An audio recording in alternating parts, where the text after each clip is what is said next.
Hello everyone, my name is Ranveer Bagvi और मैं आज आपको बायोलॉजी 11th क्लास का फर्स्ट चैप्टर और उसका फर्स्ट लेक्चर देने जा रहा हूँ। तो चैप्टर ना थोड़ा सा थ्योरी वाइज ना काफ़ी है, तो मैं उसको लिख दिया करूँगा। आप उसको पॉज करके वीडियो को आप उसको उतार लेना, नोट कर लेना अपनी नोटबुक में, और नोटबुक में नोट करना बहुत ज़्यादा ज़रूरी है। और बाकी आपको नोट्स चाहिए तो डिस्क्रिप्शन में है, अभी जाके देखो अभी। तो अब हम आगे शुरू करते हैं। हमारा बायोलॉजी का फर्स्ट चैप्टर है, उसका फर्स्ट लेक्चर है ये, ठीक है। चैप्टर का नाम है डाइवर्सिटी इन लिविंग ऑर्गेनिज्म, ठीक है।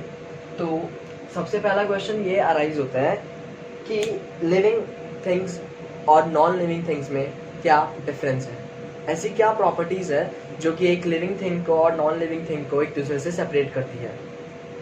हम आगे वही पढ़ना है इस पूरे चैप्टर में।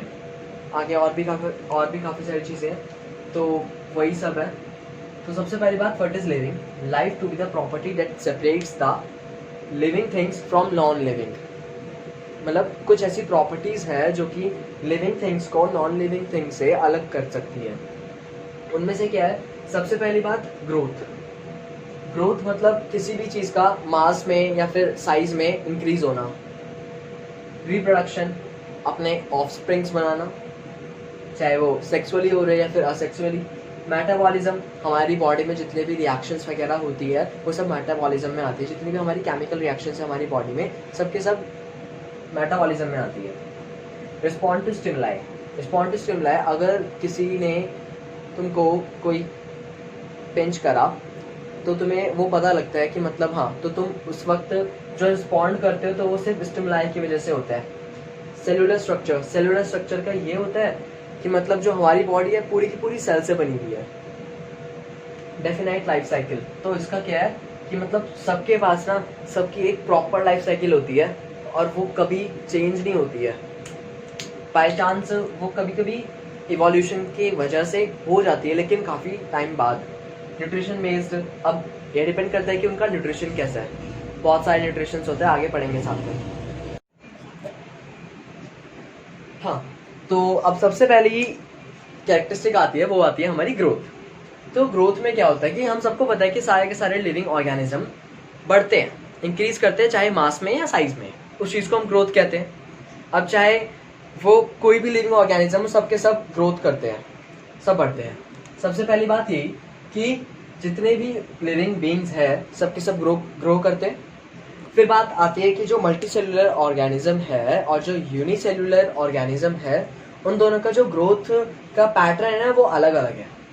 मल्टी सेलुलर में वो increase in mass and size होता है, और यूनिसेलुलर में वो जो एक ही सेल होता है वही आपस में डिवाइड करता रहता है। अगर डिवाइड करेगा तो नंबर ऑफ इंडिविजुअल्स इंक्रीज हो गए, ठीक है।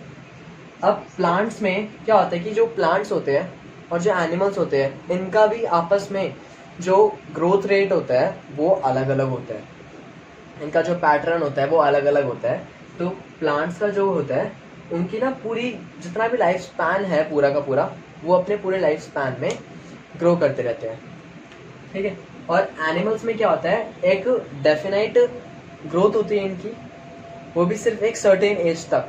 उसके बाद इनकी जो हाइट वगैरह है वो इंक्रीज होनी बंद हो जाएगी।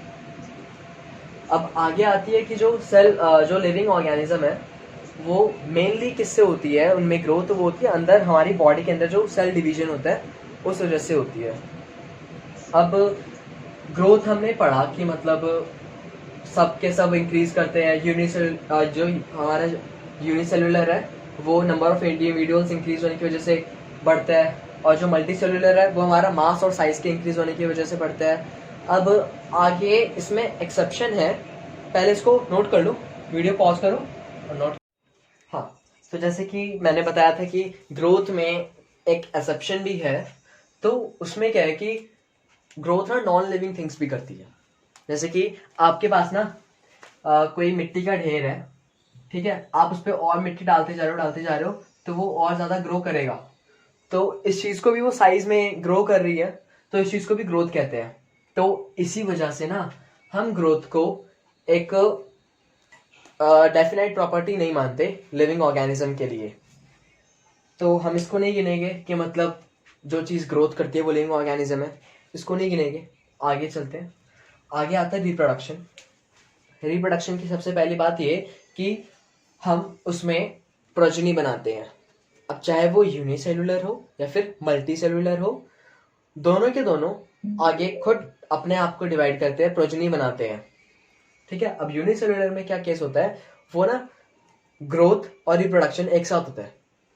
उसमें वो एक दूसरे वो अपना डिवाइड करते हैं अपने आप को, तो वहां पे उनकी ग्रोथ हुई, नए इंडिविजुअल बन गए, तो वहां पे हमारी पूरी रिप्रोडक्शन भी हो गई और ग्रोथ भी बन गई। ठीक है। अब मल्टी सेलुलर में क्या होता है, मल्टी सेलुलर ग्रोथ हमने पहले पढ़ा था कि मास और साइज, वो हो गया हमारी ग्रोथ। रिप्रोडक्शन में ये अपनी नई प्रोजनी, अपने ऑफस्प्रिंग्स बनाते हैं। हाँ, तो जैसे कि अभी हमने किया, तो फिर आगे ये आता है कि जो रिप्रोड्यूस करेंगे दो मीन्स के जरिए हो सकते हैं, असेक्सुअली और सेक्सुअली। तो हम आगे पढ़ते हैं कि मतलब काफ़ी तरह की जो ऑर्गेनिज्म वगैरह होते हैं वो आगे रिप्रोड्यूस कैसे करते हैं।